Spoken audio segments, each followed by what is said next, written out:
Sekarang kita what comes into your head ya. Yes.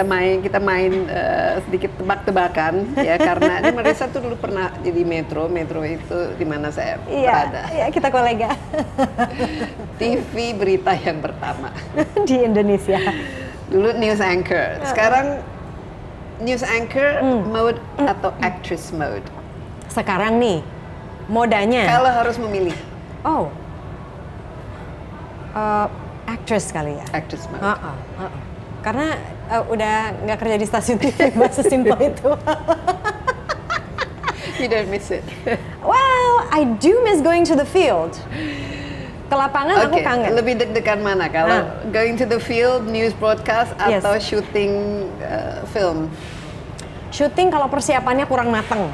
Bikin deg-degan. Yes, kalau Sering persiapannya nggak mateng, jarang. Oke. Drama emosional atau film horor?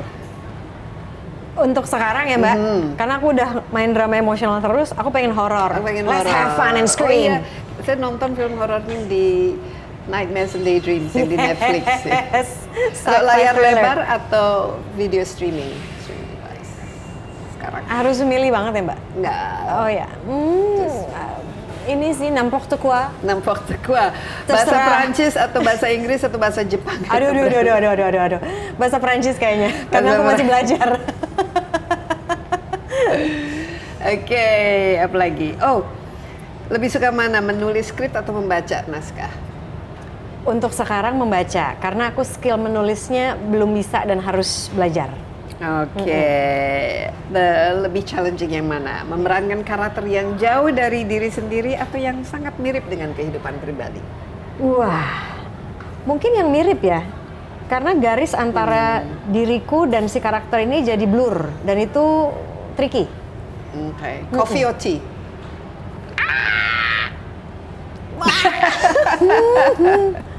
Coffee. Cheesecake or tiramisu? Tiramisu. Yes, karena cheesecake terlalu machtig. Oke. Drama realistis, thriller atau horor? To watch? Oh, to watch. Tergantung mood, Mbak. Kalau nggak mau mikir, horor. Kalau mau mikir, thriller. Oke. And olahraga atau have a lie-in?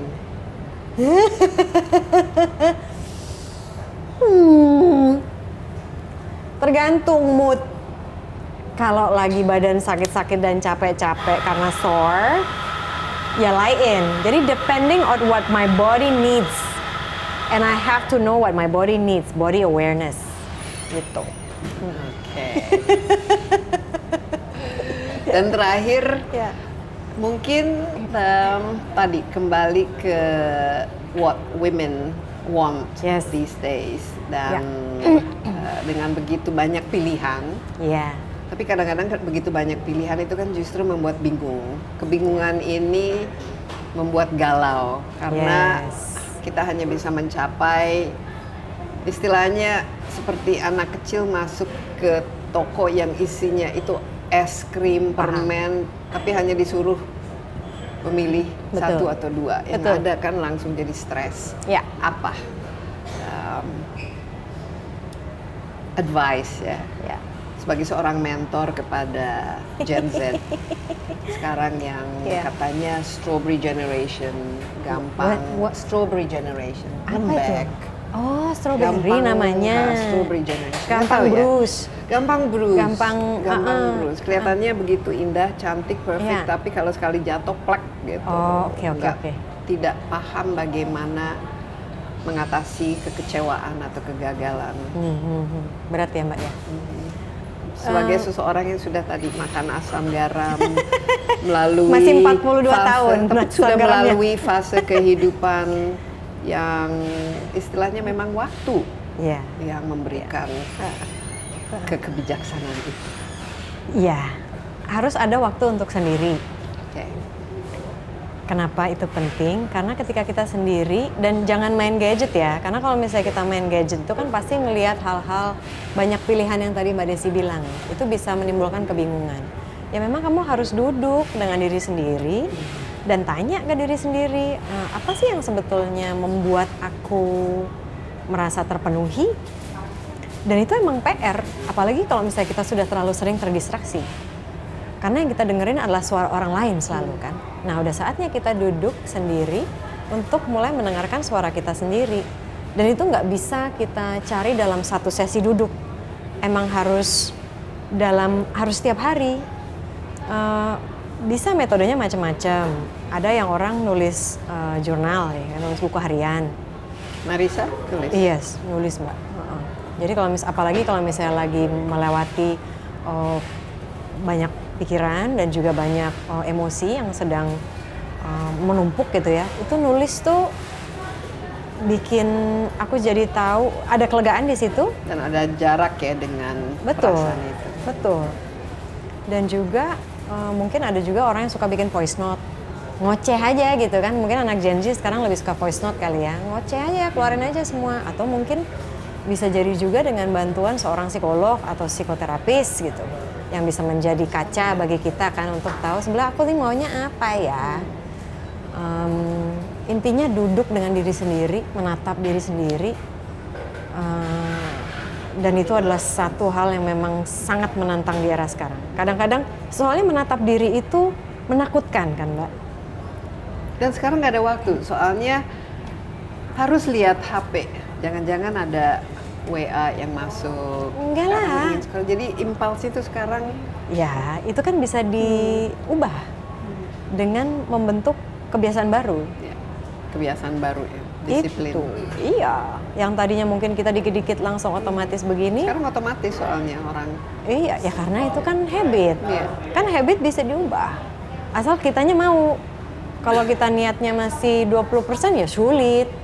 Kalau kita udah niatnya bulat, kayak orang puasa gitu kan, bulat nih mau puasa gitu, bisa kan? Iya.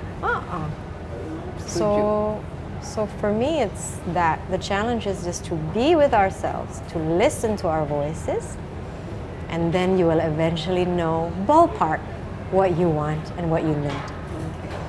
Habis ini apa proyek berikutnya? Aku lagi syuting series sama Netflix. Oke. Yang tentunya judulnya nggak boleh dikasih tahu. Dan ceritanya juga nggak bisa dikasih tahu. Genre-nya tapi apa? Horor? Nggak boleh dikasih tahu juga. Masih rahasia. Masih tapi rahasia banget. Kapan akan? Ya itu terserah Netflix juga Mbak. Terserah Netflix. Terus other than that ya masih rutin bikin podcast sama my girls, my ladies, my Pancatera ladies.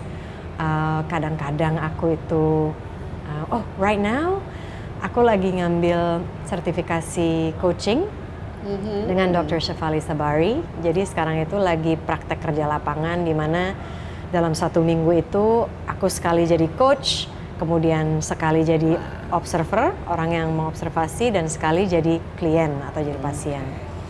Karena memang kalau misalnya tadi Mbak Desi tanya, di masa datang kamu melihat dirimu tuh sebagai apa gitu. Mungkin salah satu yang akan aku kerjakan adalah apapun itu namanya, coach, life coach, mentor. Aku pengen menjadi bagian. Agony aunt. Agony aunt. Dicurhatin mulu. Biasanya kan dulu. Oh ya, agony aunt. Bener banget. Iya, agony aunt. Tempat curhatan orang. Dan pengen jadi kaca buat orang. Untuk make sense of things in this life, karena memang salah satu konsekuensi kita hidup sebagai manusia adalah hidup itu akan naik turun. Ketika naik gampang ya, karena happy. Ketika turun, nah bagaimana kita tidak menjadi strawberry generation yang punya resiliensi untuk terus menghadapi hidup dan maju terus sampai memang kita secara alami dipanggil yang kuasa. Apa yang membuat hidup itu punya makna? Just one sentence. For me, what gives you meaning and purpose? For me, it's when I can help others help themselves to make themselves feel better. That's what gives me meaning. That's nice. When you make films, yes, you make a lot of people happy. watching it. I hope so. Not too terrified when they watch Well, horror even when movies. they're terrified. Yes, it's adrenaline. People love to be terrified. That's Marissa, terima kasih banyak Terima atas kasih. waktunya, insight-nya. Sama-sama, Dan Mbak. semoga sukses. Amin. Apalagi dengan proyek-proyek berikutnya. Thank you. Dan mimpi apapun yang ingin diraih itu tercapai. May all your dreams come true. Thank you.